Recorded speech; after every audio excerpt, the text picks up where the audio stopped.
പത്തനംതിട്ട പുല്ലാട് ആലുംതറയിൽ കുടുംബകലഹത്തെ തുടർന്ന് ഭാര്യയെ കുത്തിക്കൊലപ്പെടുത്തി. ഭാര്യയടക്കം 3 പേരെയാണ് യുവാവ് കുത്തിയത്.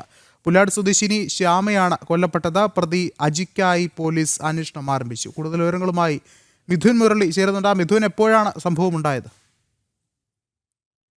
സംഭവം കുടുംബകലഹത്തെ തുടർന്നാണ് പത്തനംതിട്ട പുല്ലാട് സ്വദേശിയായിട്ടുള്ള അജി ഭാര്യ ഷാരി മോളെ 35 വയസ്സുള്ള ഭാര്യയെ കുത്തിക്കൊലപ്പെടുത്തിയത്. കൊലപാതക ശേഷം ഒളിവിലാണ് അജികുമാർ. ഇന്നലെ രാത്രി ഷാരിയുടെ പിതാവ് ശശി, പിതൃ സഹോദരിയായ രാധാമണി എന്നിവരെയും ജയകുമാർ കുത്തി പരിക്കേൽപ്പിച്ചിട്ടുണ്ട്. ഇരുവരും കോട്ടയം മെഡിക്കൽ കോളേജ് ആശുപത്രിയിൽ ചികിത്സയിലാണ്. നിരന്തരം ഈ ഷാരിയെ സംശയിച്ചിരുന്ന അജി നിരന്തരം വീട്ടിൽ കുടുംബ കലഹങ്ങൾ ഉണ്ടാക്കിയിരുന്നതായി പോലീസ് പറയുന്നുണ്ട്. ഇങ്ങനെ നിരന്തരമായ പ്രശ്നങ്ങൾക്കിടയിൽ മിക്കവാറും ഷാരിയുടെ വീട്ടിലേക്ക് പോവുകയും തുടർന്ന് ഈ പ്രശ്നങ്ങൾ പരിഹരിച്ച് തിരികെ വിളിച്ചുകൊണ്ട് വരികയും ഒക്കെ ആയിരുന്നു.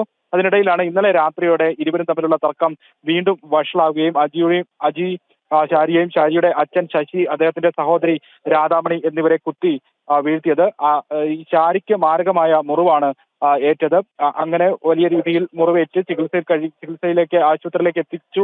ആശുപത്രിയിൽ കഴിയുന്നതിനിടയിലാണ് ഇന്നലെ രാത്രിയോടുകൂടി മരണം സംഭവിച്ചത്. ഇപ്പോൾ ബാക്കി 3 പേര്, 2 പേരും കോട്ടയം മെഡിക്കൽ കോളേജ് ആശുപത്രിയിൽ ചികിത്സയിലാണ്. 2 പേർക്കും ശസ്ത്രക്രിയ വേണം എന്നുള്ളതാണ് അറിയുന്നത്. ഷാരിയുടെ പിതാവ് ശശി, ഒപ്പം തന്നെ ഈ അജിയുടെ പിതൃ സഹോദരി രാധാമണി എന്നിവരാണ് ഇപ്പോൾ കോട്ടയം മെഡിക്കൽ കോളേജ് ആശുപത്രിയിൽ ചികിത്സയിൽ കഴിയുന്നത്. ഈ സംഭവത്തിന് ശേഷം, അക്രമം നടത്തിയ ശേഷം അജി ഒളിവിൽ പോവുകയായിരുന്നു. സമീപത്തെ ഒരു റബ്ബർ തോട്ടത്തിലേക്കാണ് ഇയാൾ ഓടി മറഞ്ഞതെന്ന് പോലീസിന് വിവരം ലഭിച്ചതിനെ തുടർന്ന് ഇന്നലെ രാത്രിയിൽ ഈ ഭാഗത്ത് വലിയ രീതിയിലുള്ള തെരച്ചിൽ നടത്തിയെങ്കിലും അജിയെ കണ്ടെത്താനായിട്ടില്ല. ഇപ്പോൾ ഇയാളെ കണ്ടെത്തുന്നതിന് വേണ്ടിയുള്ള വ്യാപകമായിട്ടുള്ള തിരച്ചിൽ നടത്തിക്കൊണ്ടിരിക്കുകയാണ് പോലീസ്.